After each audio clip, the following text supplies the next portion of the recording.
ni 32 bit buffer overflow. I think ndio tunafanya leo. So we are waiting for Trevor to set up his machine. I don't know how far amefika yet. Primate, uko na kitu ya kushare labda from last meeting ama kitu kama hiyo?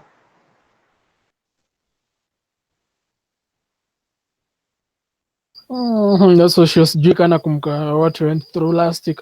Okay, last week ilikuwa ya authentication, ATO. No.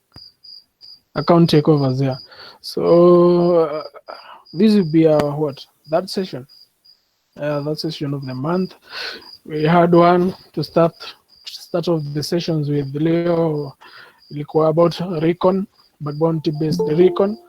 The other one was about ATOs, and we also had a brief session with Fake Joker. So I'll wait for. But I hope everyone has set up his VM, because it will be a practical session for the night TV. If you haven't, then I think I can use the comment section to share the requirements for the session. I hope as Trevor sets up, everyone will have also done the same.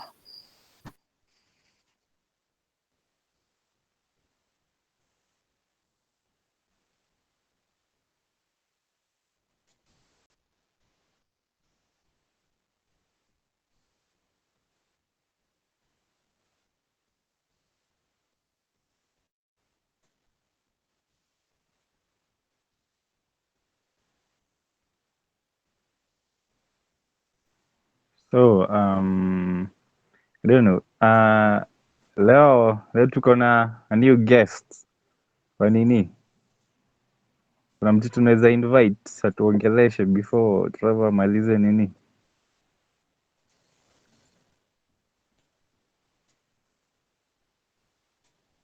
Kaimet. Ndio naangalia hapa hivi kwa. By the way, you know one thing, we've never had a lady talking kwa hii forum. Hello. Oh yeah, Trevor. Ama ni nani? Yeah, who Hey, needs? Finally bana. My phone. So Kenya nitafanya, I'll screen share alafu I'll present the audio mtakuwa mnasikiza through my phone, and then I'll screen share using my computer. Siko sawa? Yeah, sounds good. Yeah, iko sawa. Sawa. Poleni for your wait. Sijui shida za Linux wa gani, so let me just quickly share this. You can see my screen. Yes. Yeah, and also don't forget to record the session. What the fuck? Do record from your side, actually. Sawa. Let me start that right now. Yeah, na tunaweza have another person pia doing it. That's reserved for nani? Maila. Anajita nani hapo hivi? Yeah. Yeah, let someone else record the session just in case kuko na issues na your audio. So yeah. I think we can start. Okay, so hi guys. Thank you so much for coming to this week's session. My name is Trevor Saudi, third year computer science student at Strath and Hi. Hello? Unanisikia? Endelea. So for today's session, I'll be taking you guys through 32-bit buffer overflows. I'll try to keep this session as simple as possible, and feel free to interrupt me if you have any questions. So first and foremost, I'd like to put buffer overflows into the context of bug bounty hunting, and I'll also talk about its relation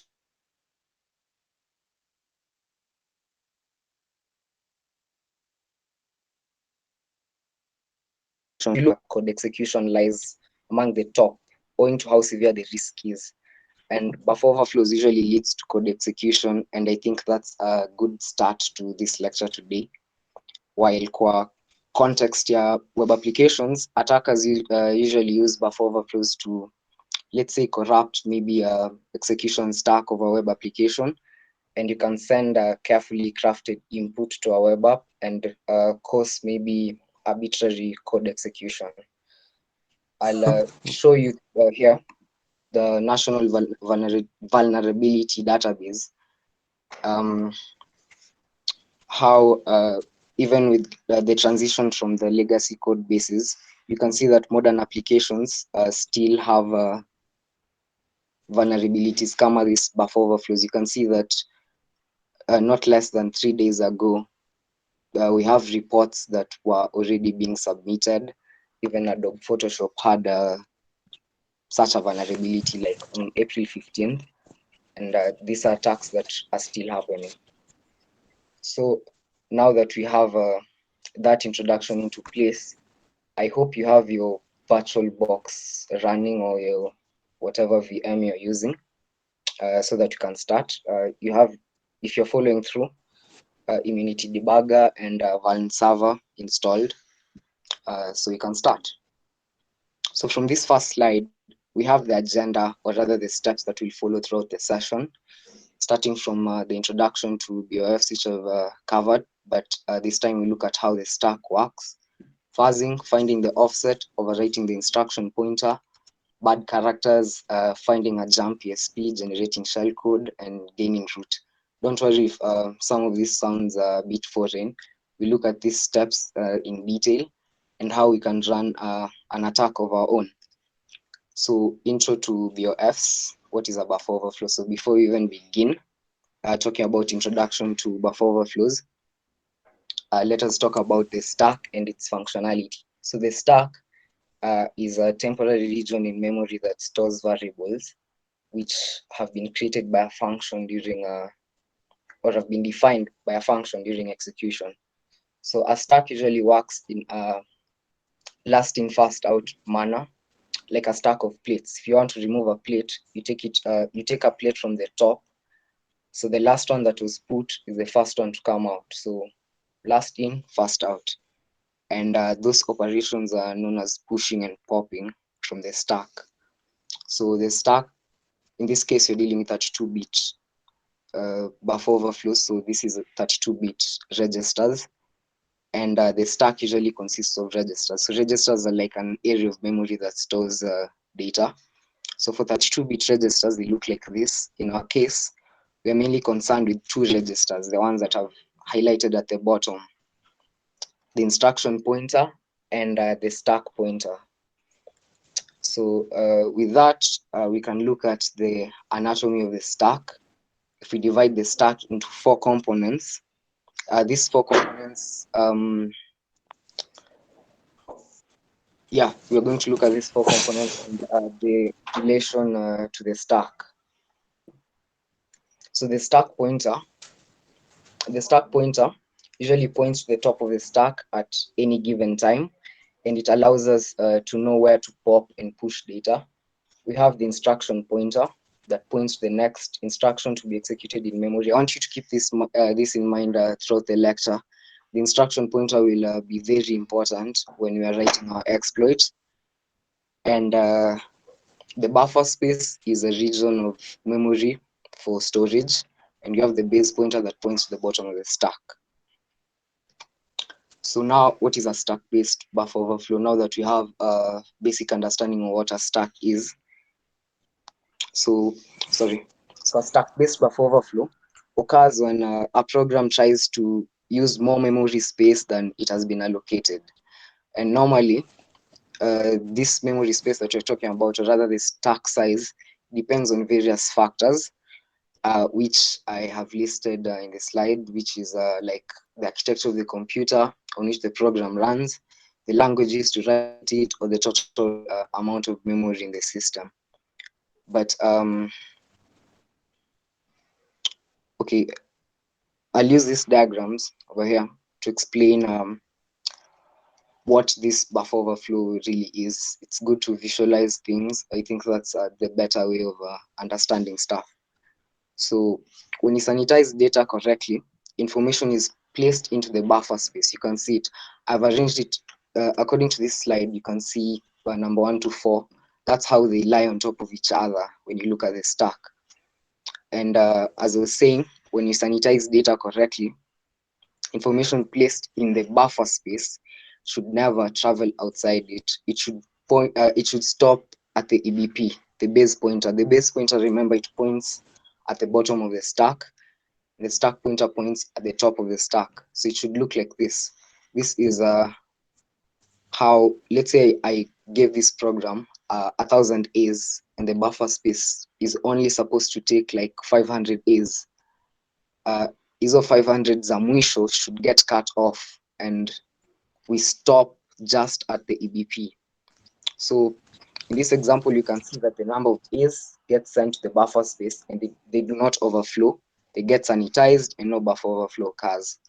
But in this example, the number of A's travel completely outside the buffer space and reach the instruction pointer. Hapo chini you can see we have this overwrite. We sent a bunch of A's to our stack and it overwrote the instruction pointer.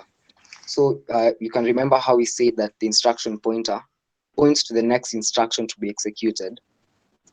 Well, if we overwrite this instruction pointer, that means we can gain control of it and use it to execute malicious code. So this is what the lecture will be about. You'll see how we can take control of this instruction pointer, point it to a region of the stack where we place malicious code and let's say get arbitrary code execution, a reverse shell or something like that. So this brings us to the first part of writing our own exploit for buffer overflow fuzzing. We'll be using Python for this. As many of you may already know, fuzzing refers to supplying input to an application to see how it responds or behaves. In this case, we supply input in an increasing iteration till the program crashes. I think I've been talking a lot, so let's actually put what we've been looking at into practice. So I think my VM is, okay, it's not up. Let me just start that real quick. I hope you can see this VM part. Yes. Nice.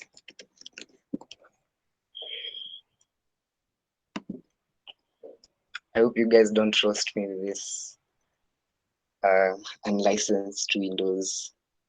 So start your Unity debugger and I want you to run this as an administrator. If you're following through, make sure you run Unity debugger as administrator. And then you get this blank thing over here. Go to File, click on Open, and then where your Vuln server is installed, I want you to go there. Mine is in Vulnerable Programs, Vuln server. Open it, and the program gets loaded into a debugger. There's a lot of gibberish going on here, but it's not really anything difficult to grasp. I'll start with explaining what the top right means. The top right, where we're written registers, basically that's the registers in memory. The bottom right is the stack. The bottom left over here, we have the hex dump, and the top left, we have like an hex representation of instructions in memory. So now, what I want you to do is click on File, click on Open, then click on Vuln server. Oh, sorry, we've already done that. Okay, click on Play. But before you even go through this procedure, we should, I think Mailer told me this earlier, to show you guys how to ensure that you can actually reach your host, or rather your guest, the attacker machine. So on your target machine, sorry, your attacker machine, just quickly open up your terminal, and we have to ensure that we are running this VM in bridged adapter mode. In your network settings, if you haven't done this, you ensure that it's attached to bridged adapter. That will ensure that you can actually reach it inside our network. Then we take our IP address in this case 192.168.0.105, and try ping it from our side.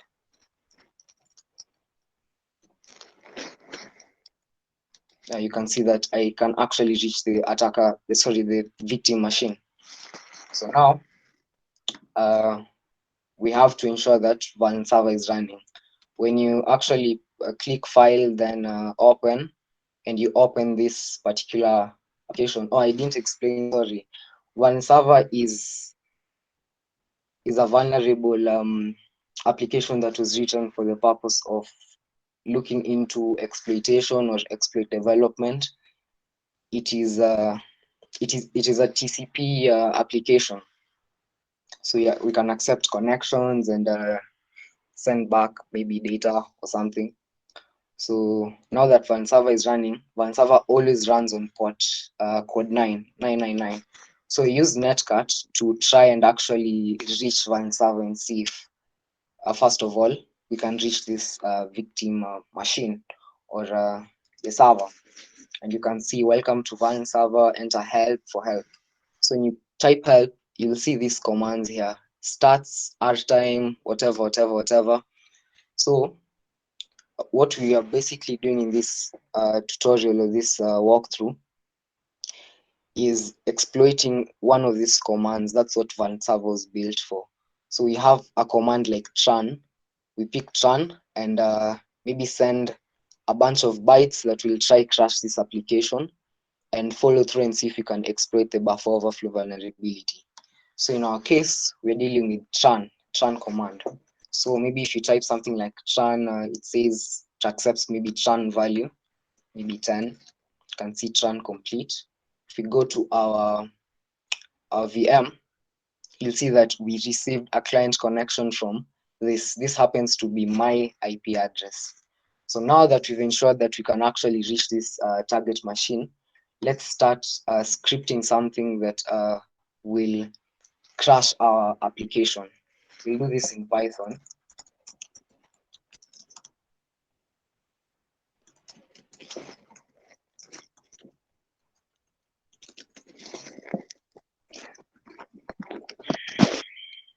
Okay, so I have this blank file over here, and import. We start by importing socket. So socket is a library that can help us perform different networking operations, like connecting to our server. So we begin by first creating or instantiating a socket connection. So we do this by socket.connect. Then we use this variable to actually connect, and it takes in an IP and a port. So we've seen that we work with port code 9, and our IP address will be 192.168.0.105. Then this connect method actually takes in a tuple of IP and port. So now we run this and see if we get any errors. Sorry, s dot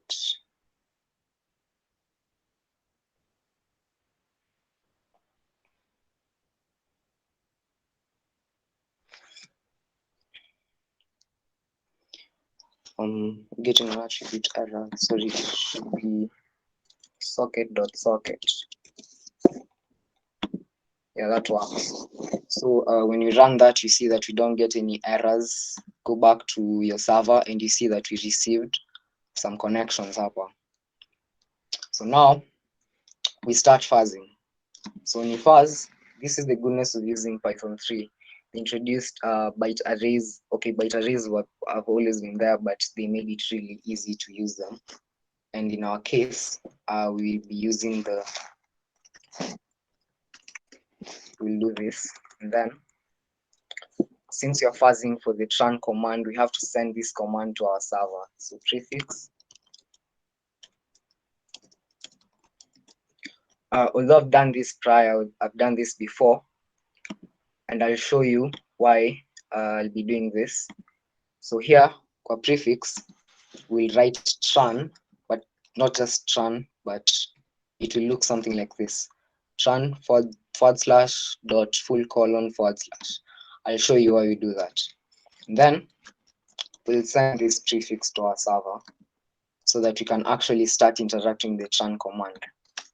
And then after doing that, inside here, we initialize an A byte and send 100 of them to the server. So now we want to send these A's in an increasing iteration so that the server can crash. So we create our while true loop, and what we do is send the payload. Okay, for housekeeping measures, I like to combine everything first by doing a bytes join payload. So now we send the payload to the server, and then we start increasing the payload by 100, keep increasing it by 100, by 100, by 100. When you run this application that we've loaded into Immunity Debugger, make sure that hapa chini bottom right is running. And then if it's not, click on play. The play button is here, or hit F9. So now we run this. Oops, sorry. Have I misspelled? Yeah. So we run this. When you come back here, you'll see that umeambiwa hapa chini access violation when executing this. Go back and stop your program from running. So what has actually happened?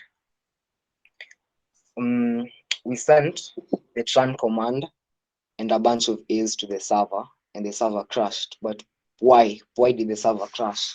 If you look at the registers top right, you'll see that the EIP register right here has been overwritten with 41414141. Even the EBP, also in the ESP, you can see that the A's were loaded into the stack. But in the EAP, we get this. So what does this mean? If you look down here, we're being told that access violation when executing 41414141. This means that the instruction pointer tried pointing to this particular address in memory, but since the address does not exist, our program ends up crashing. So that means that we have a proof of concept that this program actually has a buffer overflow, because we did send a bunch of A's, right? And the program ended up crashing.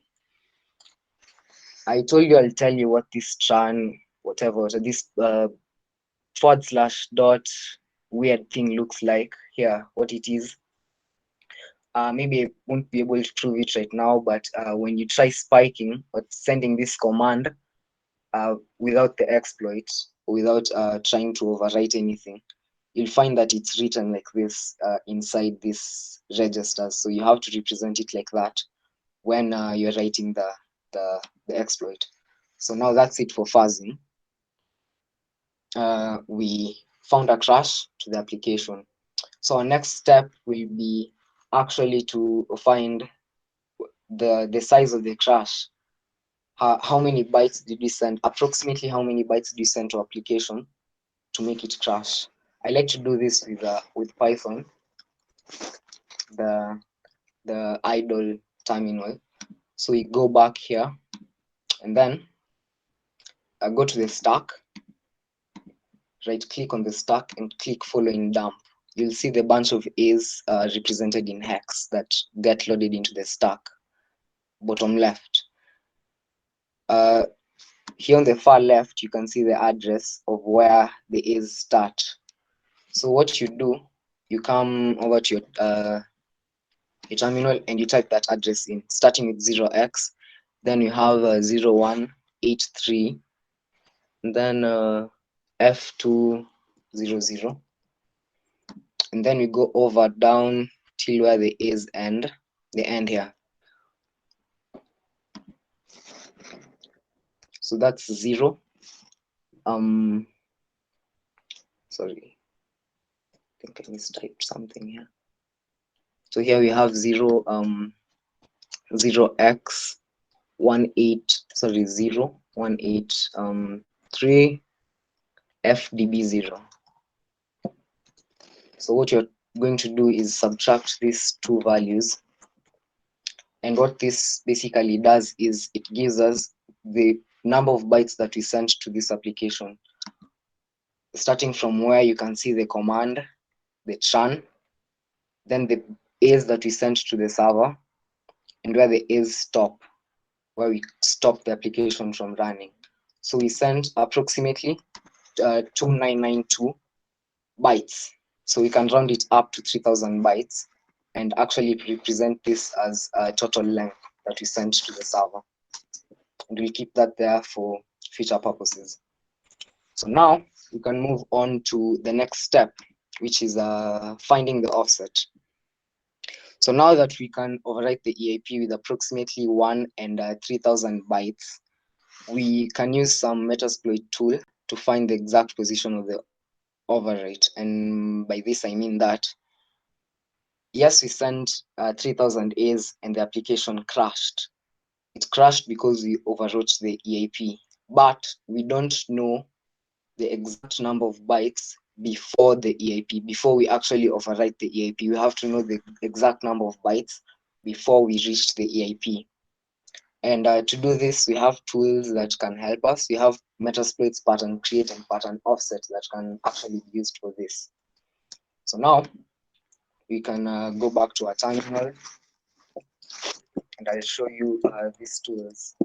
MSF pattern create. Start with pattern create. So now this beautiful tool right here will do something for us. It takes in a value, a switch L or a flag L, which is the length of the bytes that you want to generate.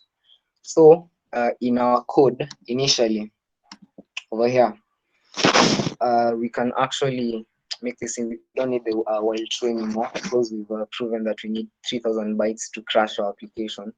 So now what we do is simply have a send payload right there, and then we multiply the A by the total length, 3000. So if you go back to Immunity Debugger where it crashed, you can restart this process by pressing Control then F2. If you hit Control then F2, you get this warning, click yes.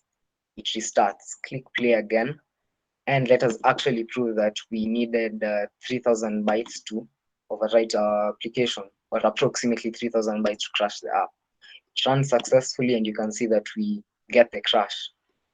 Okay, so now in this time, instead of sending just a bunch of A's, we do this neat trick here where we generate 3000 bytes but in a cyclic pattern. What this means is that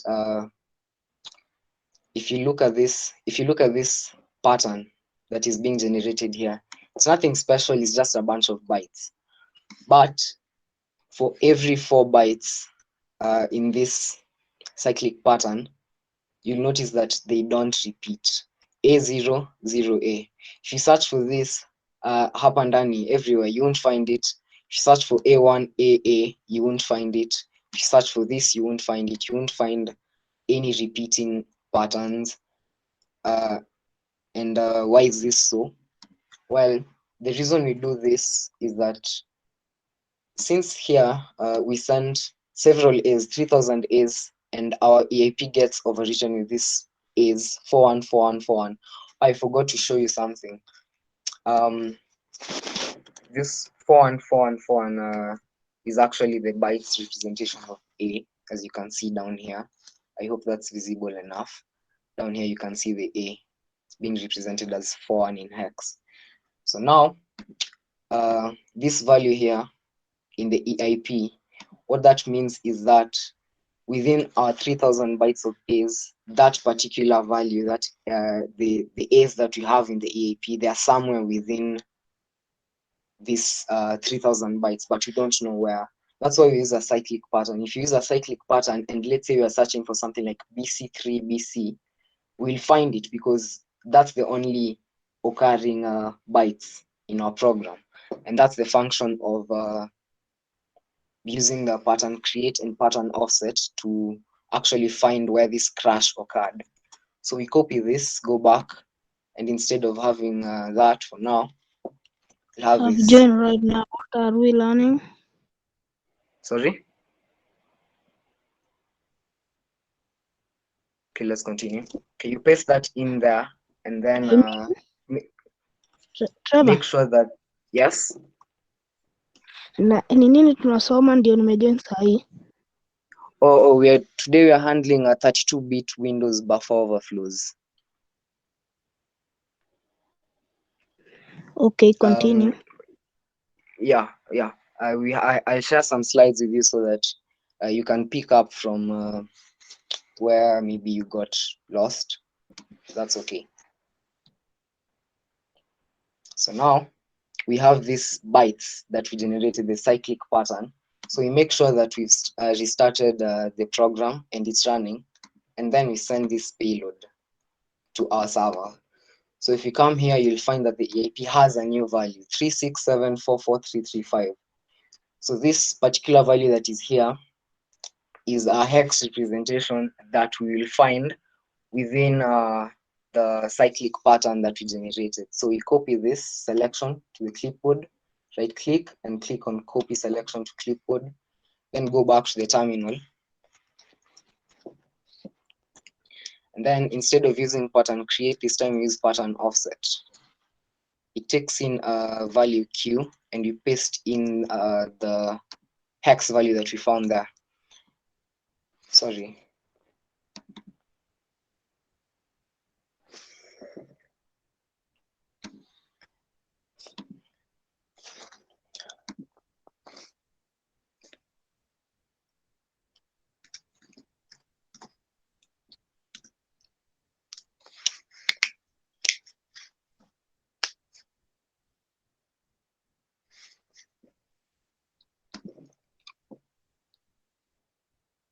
I forgot to do something. This prefix that is here, we need to eliminate this send and actually place this inside the payload so it gets sent pamoja. Yeah, so we have the prefix and then we have the cyclic pattern of bytes. I want to run this again. Click on play, run the exploit.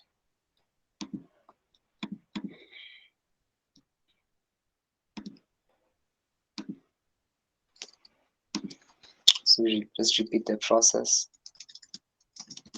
Okay, I'm not sure if this is exact pattern, but let's work with that for now.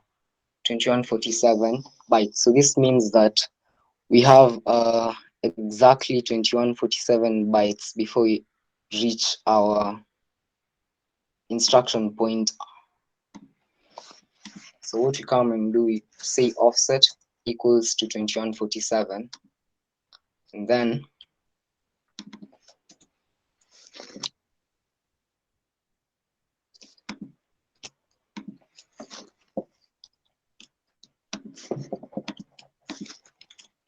multiply this by the offset. So that's it for finding the location of the EIP. And now we move on to actually controlling the EIP.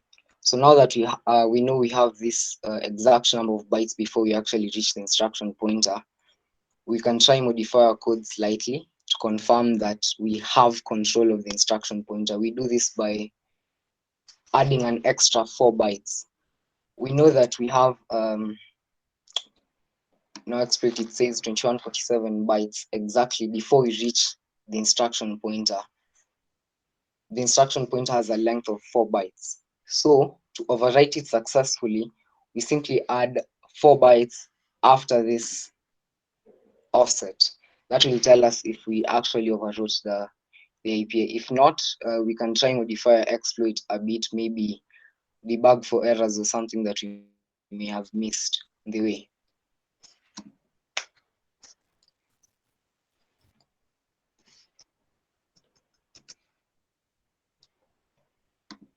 So now, how do you overwrite the instruction pointer?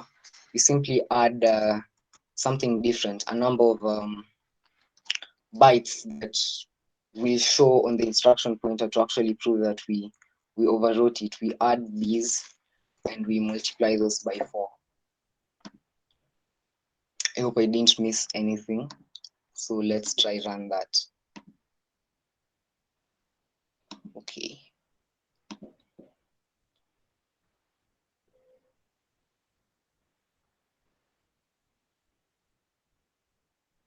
I might have missed something because the instruction pointer is still being overridden by A's.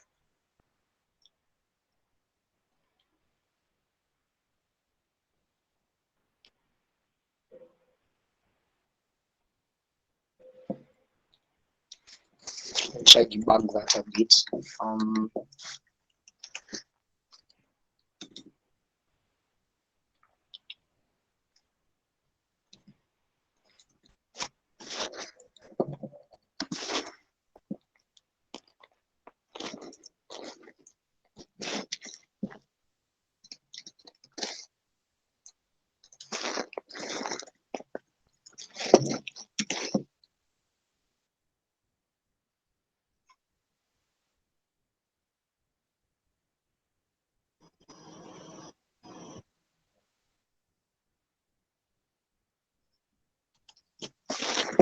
Maybe this script has an issue because it's bringing an error when I run it. And this is it. Yo, Trevor. Sorry, yes? Yeah, tuone screen yako for now. For now. Yeah, Okay. you can only hear the audio.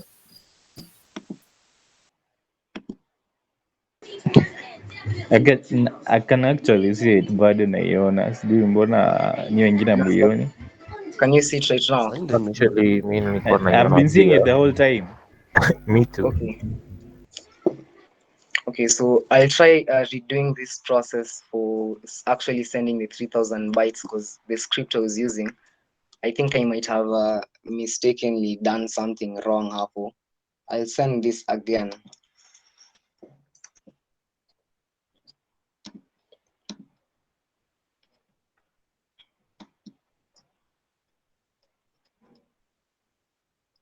So if maybe you haven't written mpaka kwenye tumefika, or if you're following through, this is how we are at.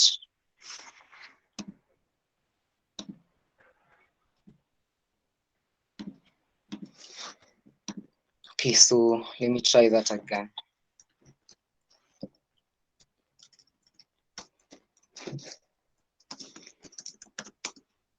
Okay, perfect.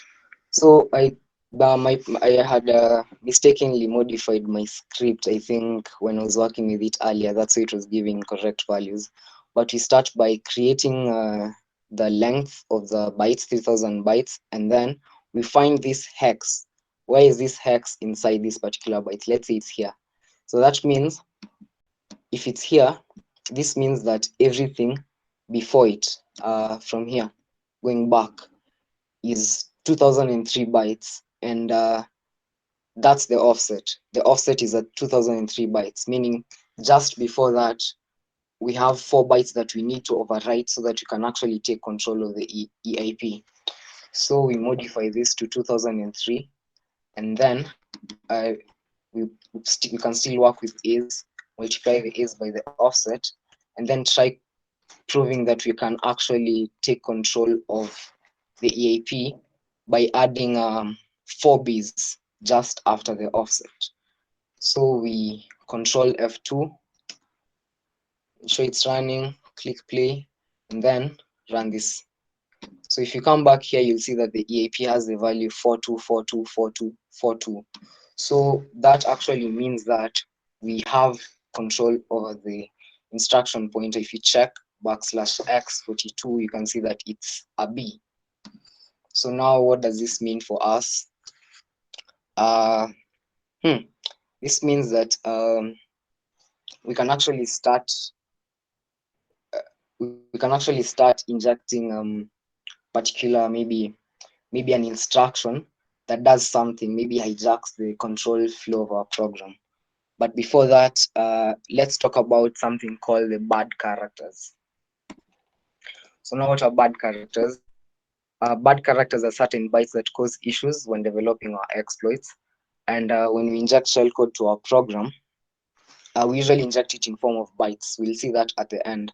So you have to know which bytes can cause problems to the application, so we can generate the application without those particular bytes. We have bytes like the \x00, the null byte. By default, it's considered a bad character as it causes shellcode truncation. Everything after the bad bytes gets cut off. So now we'll send a bunch of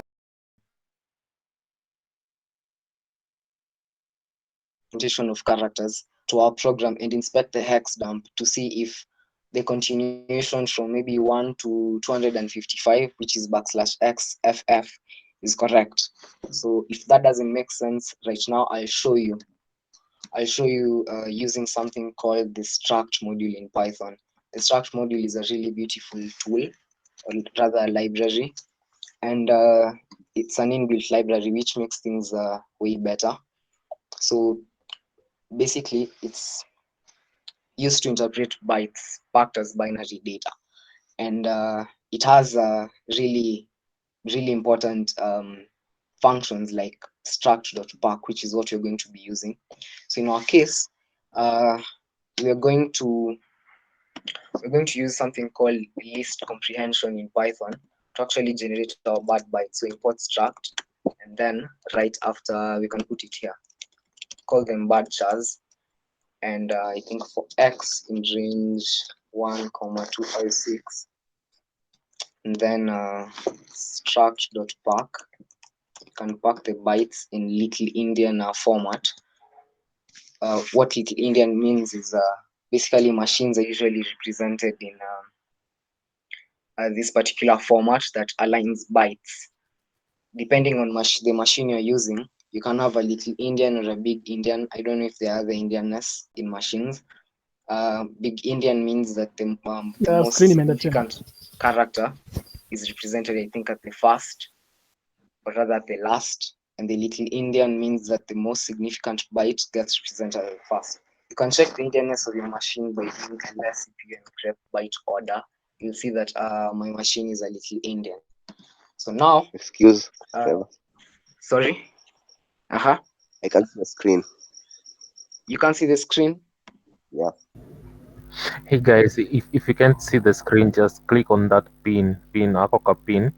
There is someone trying to present G just in somebody in inconvenience. So if you can see the screen, just press that pin button. Okay, what about right now? Right now it's fine. I don't understand how it's happening. I can see the screen the whole time. You guys can see the screen, right? You can see that we are looking at this documentation for the struct module. We can see it now. I've been seeing it the whole time. Yeah, now it's better. In Python right now. Okay, so now we pack bytes and I think do this. So now what this command does, it generates first bytes that will send to our program, all the bad bytes.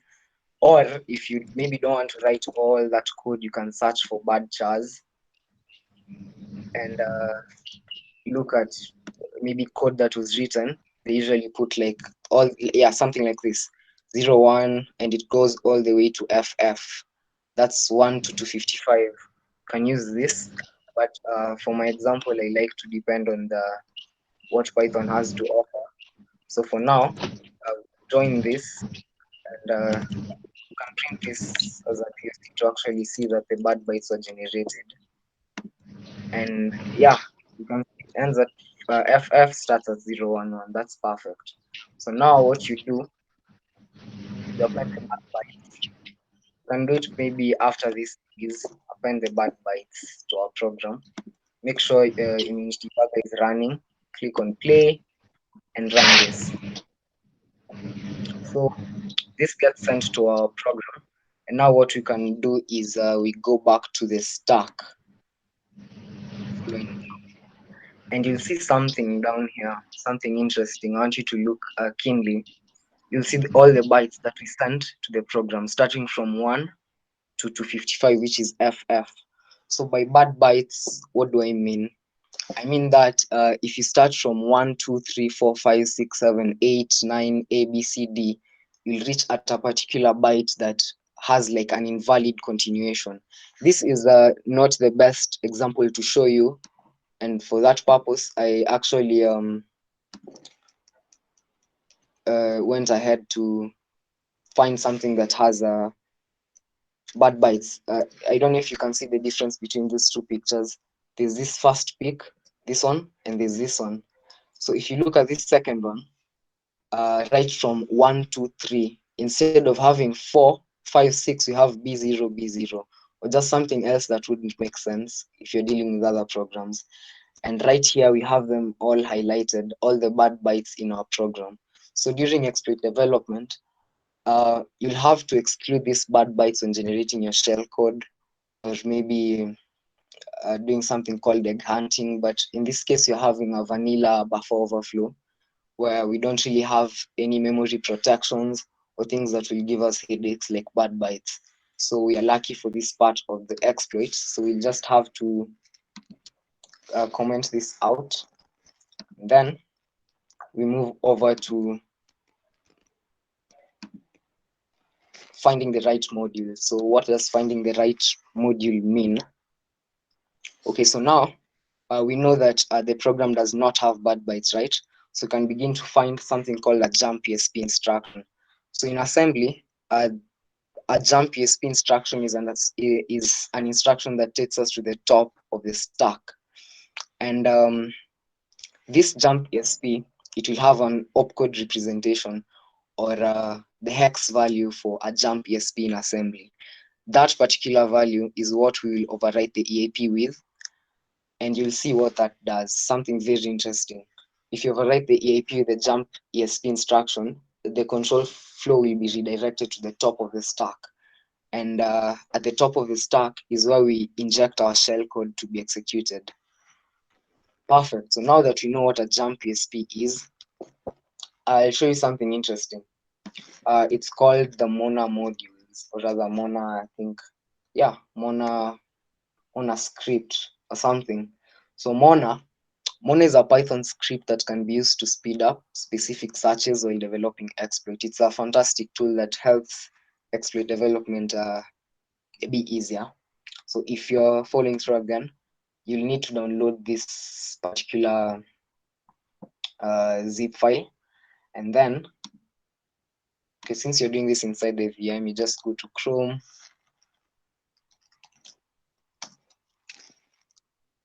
and then we have the Mona modules right here. You can download it. My bandwidth is a bit low, so I'll skip the downloading part.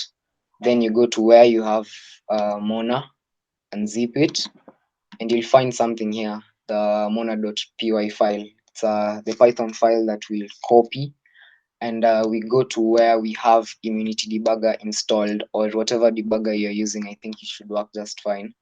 And we go to py commands, and we paste Mona modules right here. The process has been indicated in the GitHub repository. So now what we'll use Mona for, you see right in our program, we invoke Mona and use it to find a jump ESP instruction in memory. Like somewhere in memory, you'll have a jump ESP instruction that maybe you're writing code and it's being used by the application. So we'll take it, we'll use it to our advantage and actually invoke this instruction and overwrite our instruction pointer with, so that we go to the top of the stack. So we do this by Mona find, then jump, then tag R ESP. So this switch of R means we are finding an ESP register with a jump instruction, and you run that. I hope that ran correctly. You can scroll up or down. Wait. Do I have any errors here?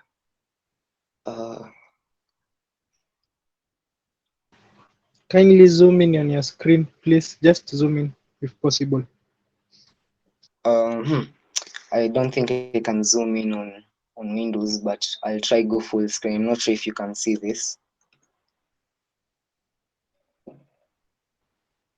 Okay, we didn't get the pattern, so I'll try just Google this to get the command that actually gives us a jump ESP instruction in memory.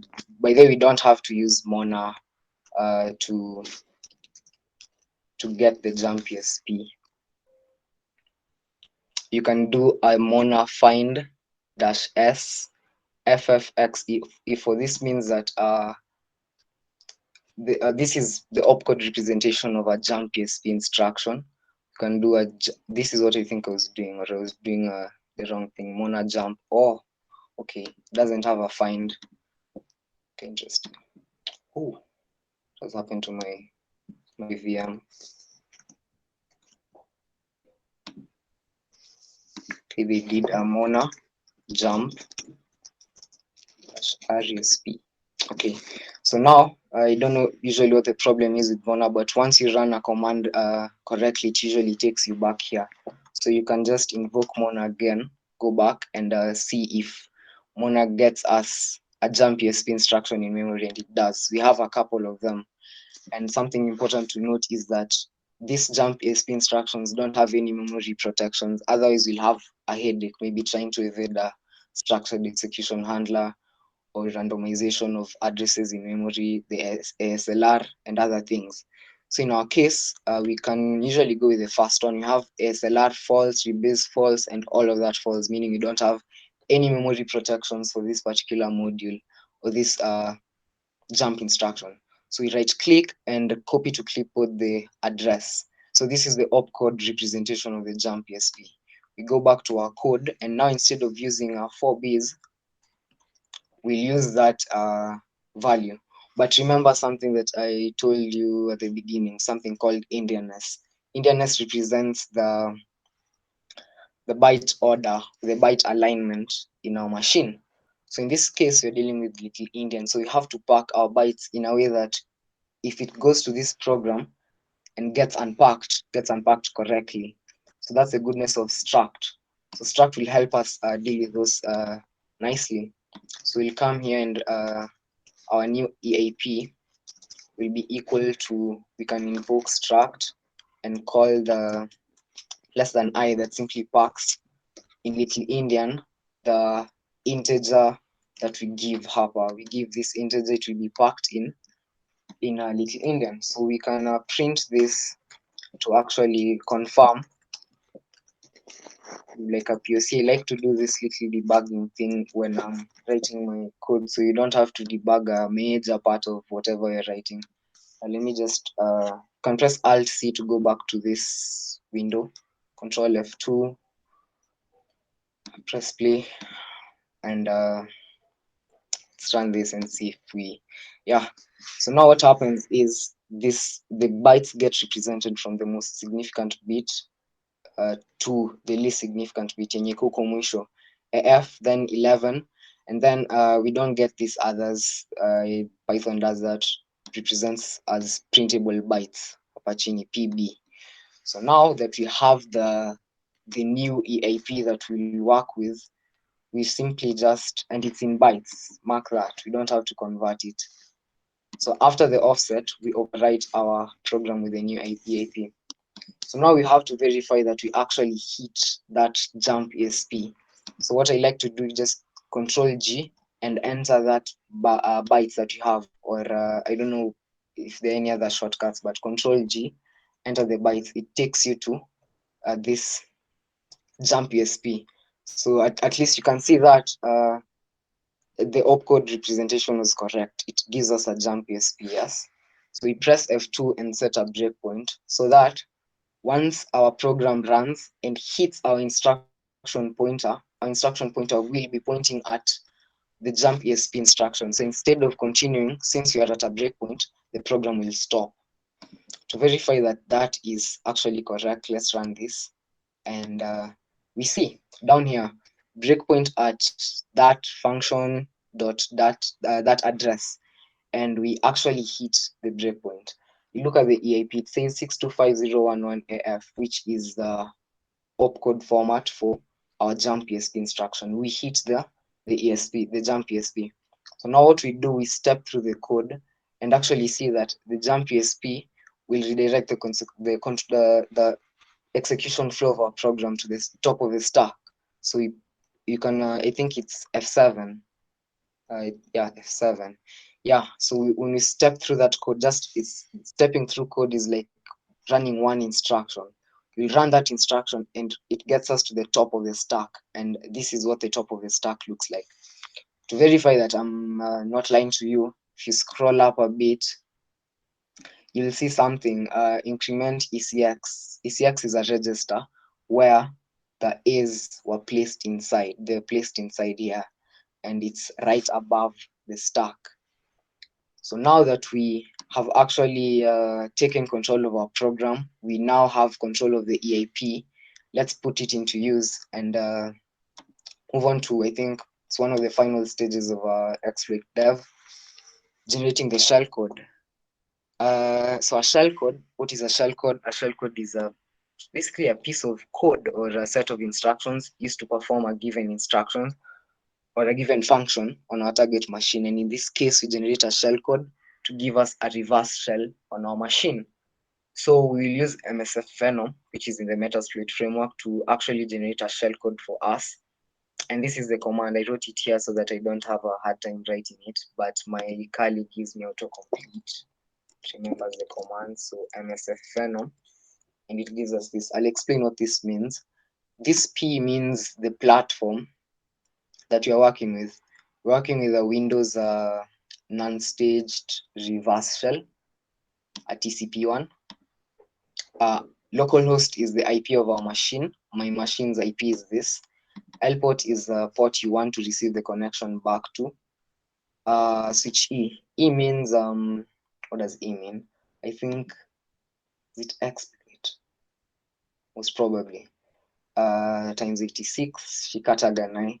This is it's a Japanese phrase. I think it means it cannot be done or helped. Then dash F, which is does F mean? F is something the file type. Do you want it in C? Do you want it in Ruby? Do you want it in Python? So in this case, you want it in Python. And dash B, this is very important. This part is why we specify the bad bytes that we don't want to be included in our program. Remember, we talked about bad characters where we don't want specific characters to be included in our program. So we generate our payload and we'll get something. We get this 351 byte-sized shellcode, which, if our exploit works correctly, should give us a reverse shell to our machine. It will mean that we actually executed everything correctly. Let me just verify that my IP is .104. It is. So now go back to our exploit and we paste that right here. Can place it after this, and then you can type shellcode equals to buff. Oops. Shellcode equals to buff.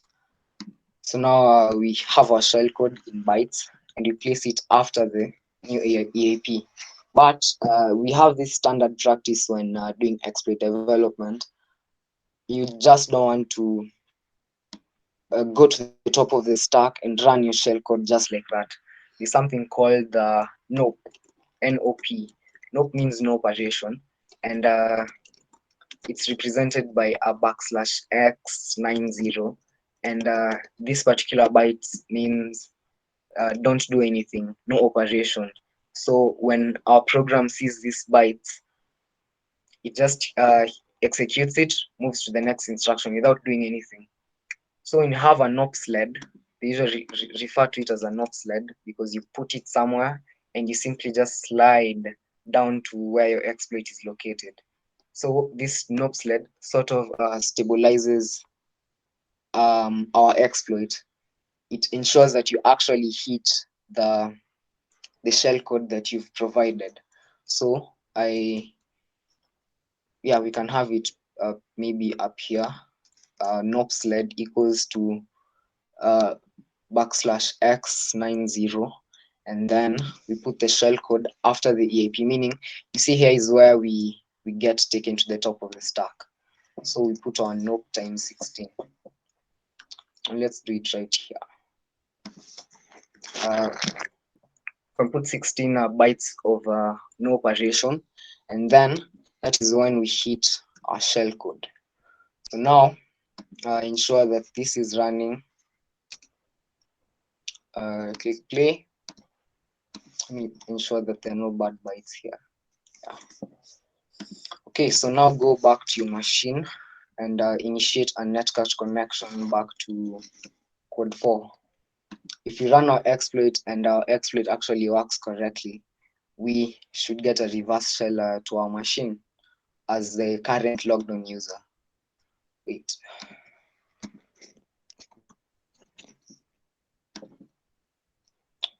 Let me reload this.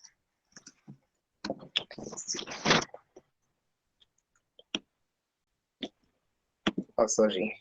Instead of just this, we need a B. So we specify that it's actually bytes. Need to run this, restart this again.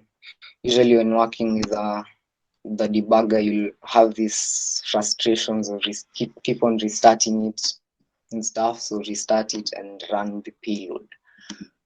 We go back to our netcache connection and we successfully get a reverse shell to our machine. Let's verify who we are. Can you do a who am I on Windows? Yeah. Saudi PC. Saudi. So we successfully exploited a buffer overflow attack. Got a reverse shell on the target machine. You can actually see that this we're inside a Van server. And yeah, we're inside our machine. Our exploit ran correctly. And that's it for today. That's how you can exploit or write an exploit for a buffer overflow attack. Most of what I've shown you in the slides were adapted from the Cybermentor's buffer overflow made easy tutorial. I think it's quite famous. If you're looking to learn BOFS, look at Cybermentor's tutorial. And also there's this Try Hack Me room that has buffer overflows that you can practice on. Yeah, I think that's it for today. Thank you guys for joining through. I'll copy this onto the chat just in case any of you maybe wants to run this during their time or the exploit did not work correctly. We'll have this here. Yeah, Albert has mentioned that you can use the NASM shell to look at the opcode of the jump ESP instruction and then run Mona. I think you can invoke NASM.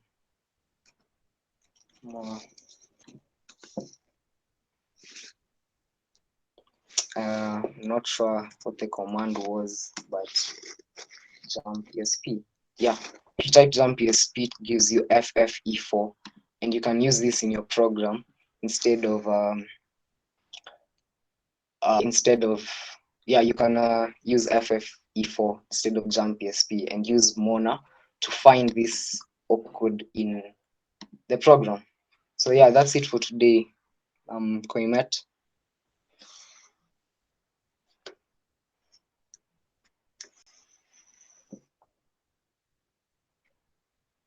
Also, if you have any questions, you can drop them to the chat. I'll hopefully try and reply.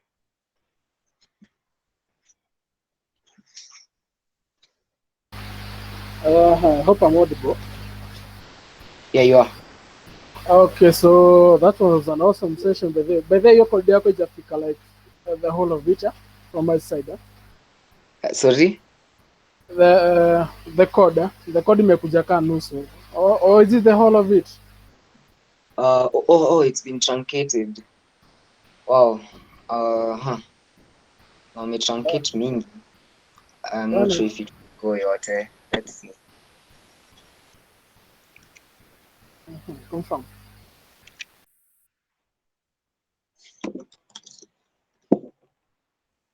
Oh, let me stop OBS.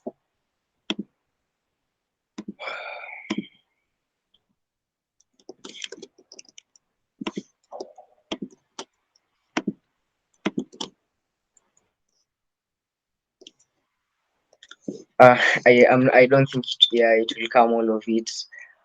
But I think I have this code in my GitHub. If you check the gists, I don't know what they call the gists or something.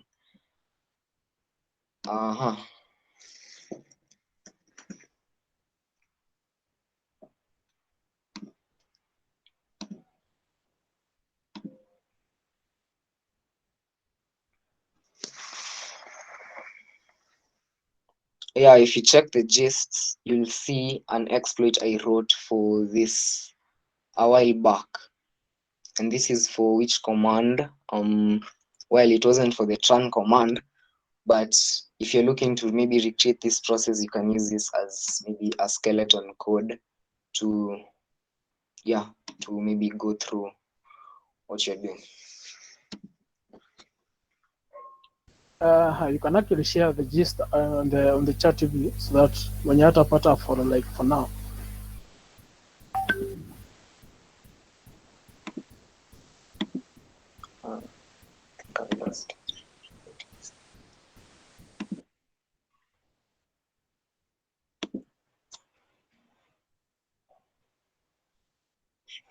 Okay.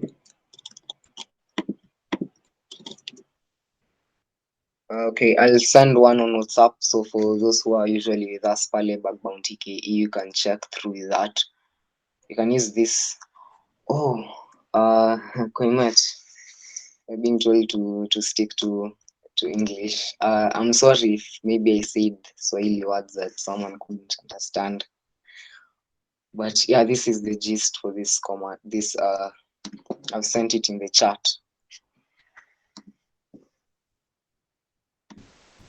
Great.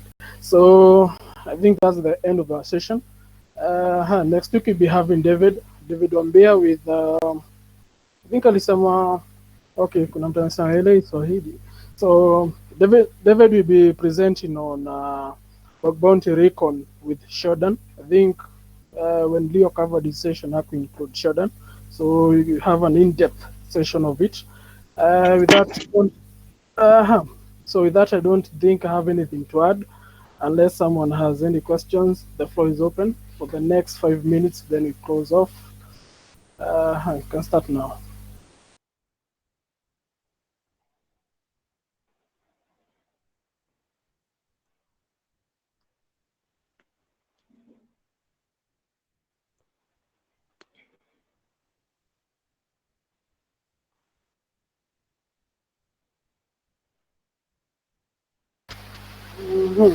Silence means no questions. Huh?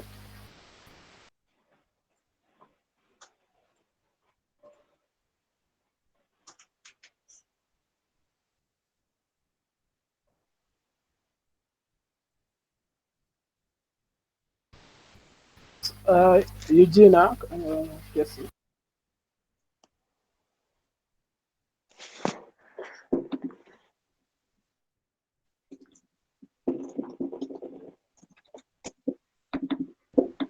Trevor, there is a question for you on the chat.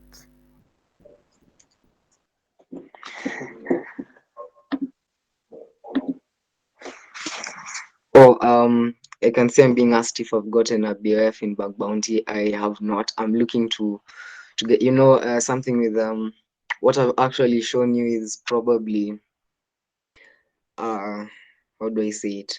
It's old. It's maybe 20 years behind what is actually being done right now, but it is very crucial and very important to understanding how software security, maybe the bugs arise or how they entail. You should read shell coding for hackers. Very good book if you're looking to get into finding bugs like this, low level bugs in software. And it will take time. Even web hacking or whatever hacking you're looking to get into, it's not maybe a one-day process. What I've shown you right now took me a while to actually grasp. So maybe it will take time before I actually get a security flaw like that in software. But it is still interesting to learn and maybe even encounter one of those in CTFs or something of the sort. So yeah. Kindly would you repeat the name of the book, or maybe if there are other books that you would recommend? Oh yes, Kevin. The book is called Shell Coding for Hackers. But you'll have to have a beginner's understanding or maybe intermediate understanding of assembly and C, which maybe you being in security, I think having that knack to learn stuff shouldn't be an issue to pick up C or assembly and a bit of reversing. But give yourself maybe like a month to learn those basics, and you can pick up a book like that, and you wouldn't have a lot of issues understanding what they're talking about. Yeah, so if you want to practice more still, you can look into Valensava. The other commands, things get complicated. You'll find situations where the buffer space is actually limited and we can't inject our shell code there. So what you'll have to do, you can maybe find another area of memory to inject your shell code and use something called an egg hunter to traverse the entire memory and actually execute your code. So I've shown you just the basic introduction to these things. So if you want to learn more, keep digging into Valensava. There are other real world applications like Minishare. Minishare was used to share files of an FTP server. It was vulnerable to a buffer overflow attack. You'll find more simple buffer overflows in simple applications. FTP had that flaw, Kitambo, and I think, I don't know if it was, yeah, of course it was fixed. So yeah, you can do more research on that.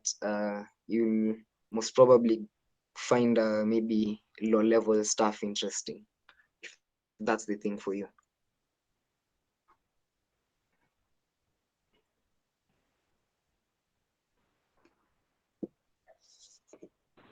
Thank you very much. Thank you.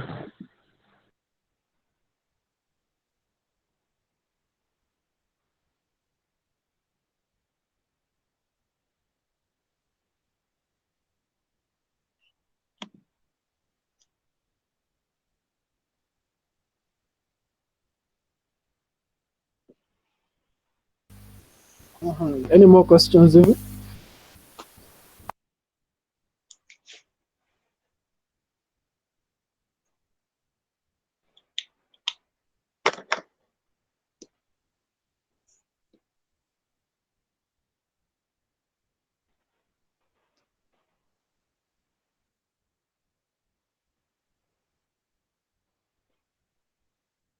Well, I assume we have completed on our session. Other than that, since I'm experienced guys, you can actually reach out on WhatsApp. We have a CTF team, Fritz, and we are in need of phone players and also reverse engineers, but not in a beginner level, of between intermediate and pro levels. With that, I'll leave you to have a good night, and thank you all for coming. Yeah, thanks again for the platform, Koimet, to actually share this information with people. You can all have a good night. Bye.